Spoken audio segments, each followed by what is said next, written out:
some short columns on the ground. So the house stood there between 500 and 900 our era. 500, 900, Viking Age starts in 800. And it lasts some 250 years. When we talk about Viking Age, it's very important to understand that the word Viking is a synonym for pirate. Pirate, bandit, even hooligan. So it's only the people, the Scandinavian people, who go to Europe to plunder villages and monasteries who are called Vikings. And that represents perhaps 2 to 3% of the Scandinavian population. The rest of the people in Scandinavia, they are peaceful farmers or fishermen. The last chieftain who lived here in this place, which is called Bob, by the way, we don't know actually if he was a real Viking or a trader. But we found many luxury items in the foundations, like glass and ceramic. And we know that Norway didn't produce any of those. It was always imported. The glass beakers came from the Rhine area in Germany, and one glass beaker like this had the same value as a whole farm. And the cattle in it as well. So of course you don't drop it. Very careful about that. But they did break some because we found enough glass fragments to reconstruct 15 glass beakers, 1/5. So perhaps to begin with, they had something like 50 of them. Can you imagine how immensely rich the chieftain was? But we absolutely don't know if he paid for these glass beakers or if he stole them. Perhaps both. We have a few information about the last chieftain who lived here, thanks to some written sources in Iceland. His name was Olaf Tvennobrunning. Olaf Tvennobrunning abandoned his beautiful farm to settle down in Iceland with his family in the 10th century. But we don't know why. We think perhaps he was in conflict with the king of the time, who was Harald Fairhair. We know that the same century, many chieftains in North Norway chose exile. And Olaf Tvennobrunning was not a Christian chieftain. He was a pagan. And he sacrificed a lot to the gods, and he had magical powers as well. He was Hamram, meaning he was a shapeshifter. He could transform into an animal or another human being. Wow. Which is pretty cool. Yeah. You look a bit skeptical. Maybe you're right. So, Olaf's house was divided into 4 rooms. First over there, that's the first room. We call it the living quarters. More or less everything took place in this one room, but it's impossible for us to know how many people lived in the house. Nothing is written about that. But it's very important to keep in mind that the house itself, it's not for a community. It's only for the chieftain's family. And it's a privilege of the rich to have a lot of space around them. But still, it's quite extravagant because it's actually the longest Viking house from the whole Viking Age on all Viking territories. Just to give you an idea, most houses measured from 10 to 30 meters long. 10 to 30. This one was 83, so it came as a big surprise. So the chieftain's family, that's perhaps 10 people, and then the people working for them, like servants and warriors for protection at all times, even to go to the toilet outside. Probably every single time he had to go with an escort, which is a bit awkward, to say the least. So unfortunately, they had many slaves. It was very common to have slaves. Even a small local farm could have 3 slaves. And the slaves, they could be from here, they could be Norwegians. No discrimination. But they could also be imported from all the countries the Vikings have raided. Nearly the whole Europe, and even beyond, because we know they had some very important trading links with Constantinople, which is Istanbul today, and they went as far as Baghdad, and let's not forget, North America. But we think mostly the slaves came from the countries that have been the most raided in Europe, that is the Netherlands.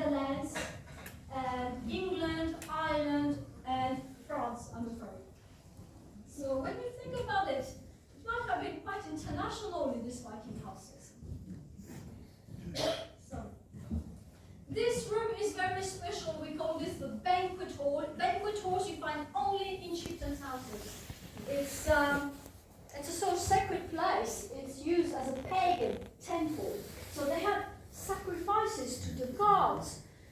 The statues of the gods were sprayed with blood. Blood from animals, but also human beings. But we don't do that any longer. We think it's a bit outdated. So let me introduce the gods to you. This is Freya. She's the goddess of fertility, of course. But not only, she's also goddess of magic.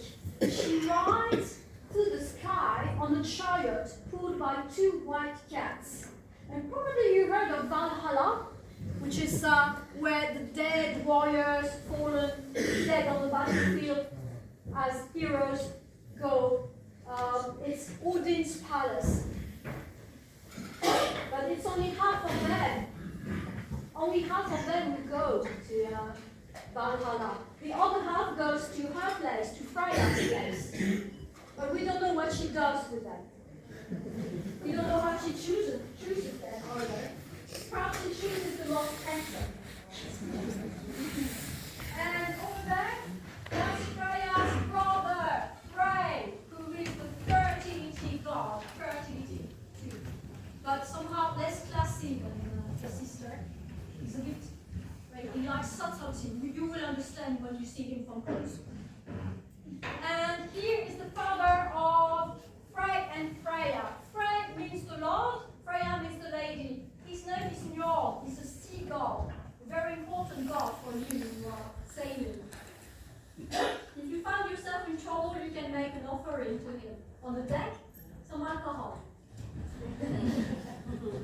And the last god is the most popular god in the Viking Age. His name is Thor. Thor. The thunder god, god of physical strength. There is the high seat or throne on which sat a chieftain and his wife. Very important, the wife, because men and women were almost equals in rights. Both could divorce. It was very easy to divorce. But still, a man could have a single wife, which is more than enough, I think. But if he could afford it, he could choose actually other wives and many concubines. Why the wife was forbidden to take a lover, as always. Behind the high seat, people more rooms to explore. We have the storeroom where the food was kept. That's also the only room in the house where you would find some toilets. Modern ones, of course. And the very last room in that direction is the largest room in the house. It actually takes 40% of the whole house. 40% devoted to the cattle. Of course, it's the stables. So it's big enough to cater for 50 cows and horses as well. But we don't have any animals in there because we have many groups who come to take part in the banquet in this room. So we serve food. The animals are outside. You probably saw the wild boar in the enclosure. It's a mother with her 6 piglets. We also have some Iron Age sheep and cows and horses from this area of Norway. So what we do have in the last room is an exhibition on the Vikings' beliefs. And they have many of those. They were very, very superstitious. They believed that in the center of the world stood this giant tree, Yggdrasil, that was his name. A wooden column that represents the tree, and this tree is as big as the universe. That's how big it is. But it is invisible, which is very convenient. Only people with magical powers can see the tree and climb on it and explore the 9 worlds it supports. On the right-hand side, when you come in the last room, you will see some information boards in different languages about the exhibition. And on the left-hand side, you will see a beautiful tapestry hanging on the wall. It's the only reconstruction of the Oseberg tapestry found in the Oseberg ship, which was buried. It was a grave. Because rich people, when they died, usually were placed on their bed, on the deck of a ship, surrounded by all the items they needed for the afterlife, and then the ship was buried or cremated. But we prefer buried, because we find more things. And in Norway, we got two major Viking ships. That's the Gokstad and Oseberg. The Oseberg ship, by the way, is the richest grave on the whole Viking age, on all Viking territories. And it was found here in Norway. But strangely enough, there was no king inside, not even a man. It was two ladies, very rich ladies.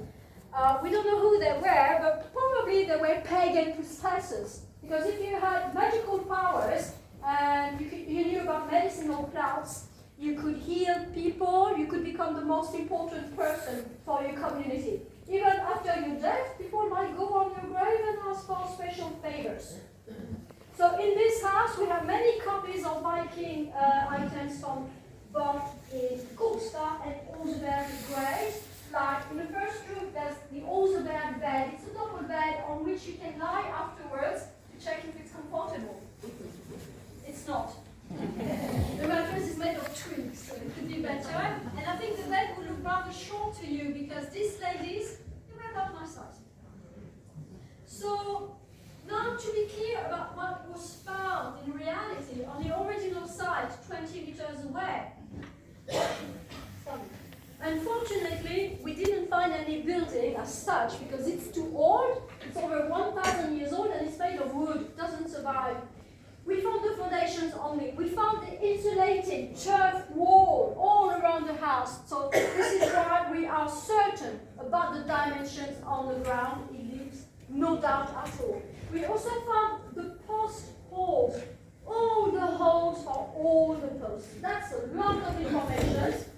But not a single post, unfortunately, which is a shame because with one single post, it would have been easier to guess the height of the roof.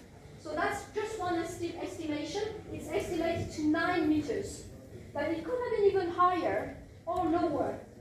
But the whole reconstructed building above the foundations remains an interpretation, and it's largely based on state churches. Because the first state churches were built right before the end of the Viking Age. We also found traces of these wooden platforms on both sides, and the objects you're going to see in the first building in the exhibition. And we found the fireplaces. So fireplaces in Scandinavian houses for a long, long time, they're just open fireplaces without a chimney, just a hole in the roof, and that is not efficient at all. Here, it's okay because it works with gas. So but we do light a real fire here with birch wood very often to cook some lamb soup in this iron cauldron. So we light the fire and sometimes 10 minutes afterwards, depending on the direction of the wind. You can't see the door over there, and there's too much smoke. And it was worse on the original site because this fireplace was actually 4 times longer than this. Can you imagine the amount of smoke? So one thing is certain, there was far too much smoke in these houses. And it's no wonder that people didn't live very old. They lived up to the age of 35 or 50, smoke being fairly dangerous. So now I'm going to let you explore the house. Feel free to touch things. We can also show you how things work. Like, for example, if you wanted to know how the loom in the weaving area works, I could show you. And if you think of any questions about the house, about Viking Age, just come to us. Thank you for your attention, and I wish you a very nice trip.